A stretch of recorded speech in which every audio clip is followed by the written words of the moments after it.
Yun boss, good morning. So meron tayong Chevy dito. Chevy Optra 2004 model. So ito yung tsura niya. So ito yung engine niya mga bossing. 1.6. Ayan. So i-share ko lang kung ano nangyari dito sa kanyang gear shift lever. So ito yan. Yung gear shift lever niya mga boss.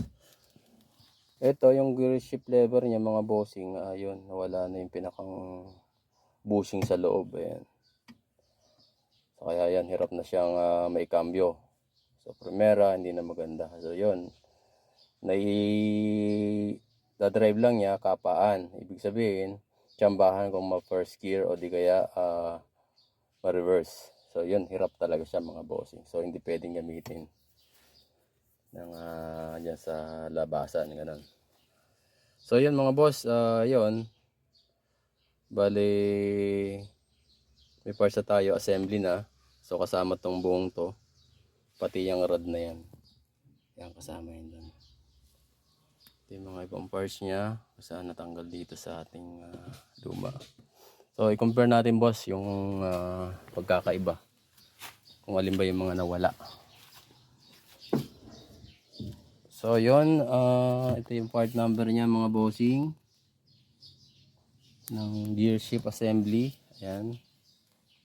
So original siya. Ito yung itsura niya mga boss. Tapos ito na yung kanyang yung nawawala, yung nasira sa kanya. Ayan. So yung pinakambilog na puti na yan. Ayan. So buo. Buo siya. So yun ang nabasag yung katagalan. Ayan. Dapat gumaganyan siya. So yun yung pinakang function niya. So yun lang mga bossing, pag mga ganitong problema, halimbawa nagsiship kayo parang mahirap ng iship, so check nyo lang yung part na to. So tanggalin nyo yung cover na yan.